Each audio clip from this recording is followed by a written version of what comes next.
as a footballing person, because even in his playing days at SC Villa, KCC and Express, never did he touch the league championship, even as good as he was.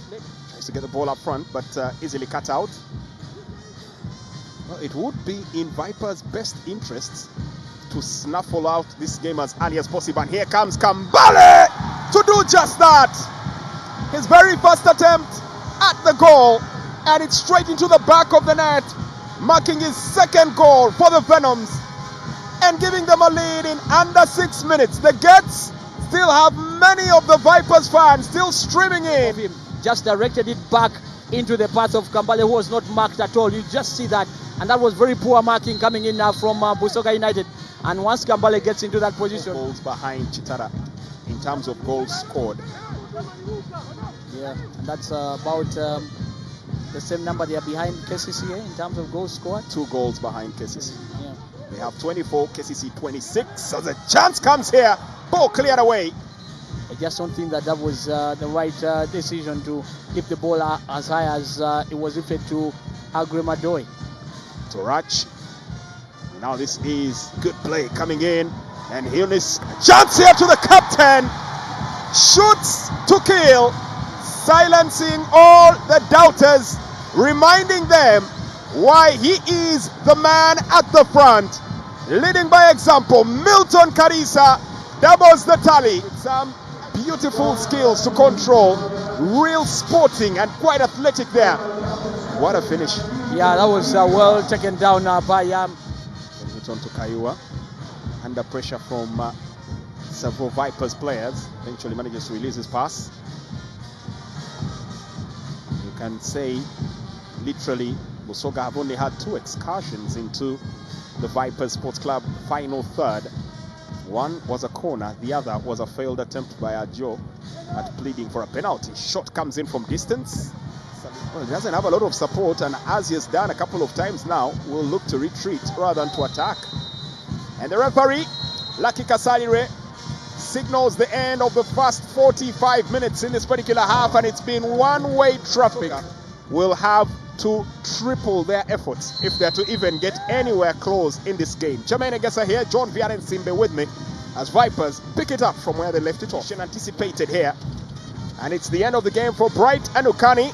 In his place will be coming Abubakar Lawal, while Eric Kenzo Kambale, goal scorer here, will also exit for Mohamed Salem Ekaban.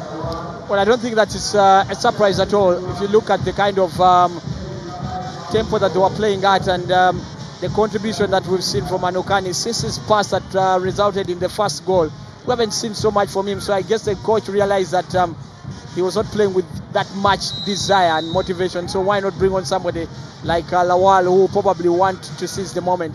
Equally so, you feel that even Kambale, from the time he set up the second goal, he's really been in and out of the game, not really very consistent. So making some changes could actually be what Vipers need to rejuvenate them. Mohamed Salem Ekaban goes searching, gets it on to Milton Karisa. Teased back by Abubakar Lawal. Flicks it out here looking for Grant Masiko. Still manages to get to the ball. Masiko brought down. Penalty. Well, you cannot make any mistake there. And Agremadoy has diced with the devil too long. That's Lawal, who just came on as a substitute, and then Karim Watambala. Doesn't look good at all. Lawal slots it in. But what did the coach say? Who was supposed to be the first choice? The more I look at the penalties when Vipers play, the more I'm tempted to think it comes down to the captain's decision on who should take the penalty. Pool Football Club. Yeah, it should have been a lot wider. 8 points should have been coming into match day 14 and match day 15. Pool were leading by the 8 points, but they've seen 5 points dropped in the space of just a couple of days. The ball is played on.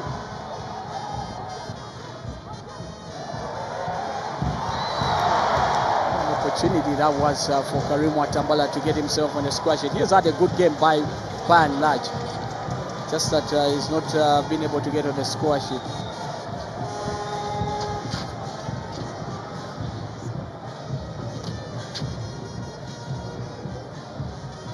It was good persistence from Ekpad. You can see how just squeezed his leg past Ngalo and then just squared the ball to find Watambala, and Tambala probably not get a better opportunity than that one to get himself in a scratch, because he just needed to make sure he doesn't sky the ball, just keep it at a low level. And I still think that it would have been very difficult for Kia Munaku in the BUSOGA United goal to keep out. Holding onto the ball, Frederick Ngalo to Odong, to Ngalo. Ball just goes out here for throw in. Probably 9 minutes left to play. Well, not much left in here. Yeah, not much for sure.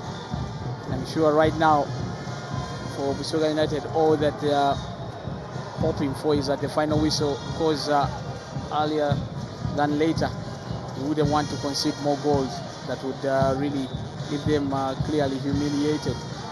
Well, this victory will put Vipers 1 point ahead of the high-flying Royals of Chitara Football Club, who own 29 points, and Maroons, who had a sumptuous victory over UPDF, coming at 4th place with 28 points. Sports Club Villa could have gone a step higher if they had gotten a victory today against URA, but they settled for a 0-0 draw, and currently will finish off the first round occupying position number 5 with 26 points. BUSOGA on the attack. Watambala still holding on to the ball. Plays it out to Alan Okello. He has the pace, he has the trickery to beat Ngalo, and he has support at his beck and call. Alan Okello tries to cross the ball in, but in the end it's a poor output. Yeah, you think that he made a very good run, but one thing that was done quite well there by Algre Madoy was squeezing out the space, also making it very difficult for him to put the ball in to find Ekbad. That was good defending from BUSOGA United. That's something that we've really been talking about or even praising them for much of this game. Traditional Giants Express in number 6 with 25 points. NEC in number 7 with 24 points. URA, for all their good football and the Obua Ball, only have accumulated 21 points in 8th place, while KCC, who had a horrific start to the season, now find themselves in 9th spot with 19 points, quite off the usual pace. Nonetheless, a much improved performance. Bright Stars will finish off the first round in number 10 with 18 points. Barra City in number 11 with 17 points. And this is where it gets dicey. Wakiso Giants, number 12, with 16 points, as the ball is played into a 1-2 and a timely intervention there to poke the ball away. George Dafa playing him on by a country mile. BUSOGA lucky get away with that one. The shot comes in from distance. Oh, looked like it was dipping. Decent attempt there coming in from Opala. Wasn't on target, but sorry, that is Chibale, sorry. Yeah, wasn't on target, but the technique used was one that was always going to trouble the goalkeeper. Yeah. Good play from Chibale, one of the substitutes that came on for BUSOGA. Well, the bottom half of the table is going to be a real intricate place to be, especially at the beginning of the second round. Bottom of the table in number 16, Arua Hill with 5 points, and it will be 4 minutes of time added on. Yeah, I think that it's even more than BUSOGA will feel is needed. But I guess when you consider the substitutes that have been made on the two sides, I think the 4 minutes clearly suffice.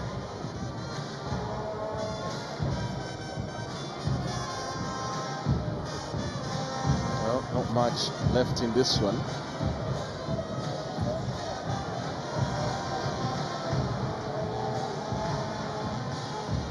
Long throw in, headed away. Boa getting the ball forward, but the ball is intercepted here. Nudged away, looking to get the ball up front, and it could be an opportunity here for goal number 4. Abdul Karim Watambala set up there by Abubakar Lawal. I think was trying, it was actually, and that's a goal kick. Oh, actually it's supposed to be a corner, and the goalkeeper needs to be careful here. He's already on a yellow card. kicking at the ball unprovoked, and Salim Munaku Wekia is sent off. Might be something to do with this shot. Well, the antics and the drama will come to a conclusion right here as the referee Lucky Kasalire brings this one to a close and ends the short stint in goal of Emmanuel Ajo.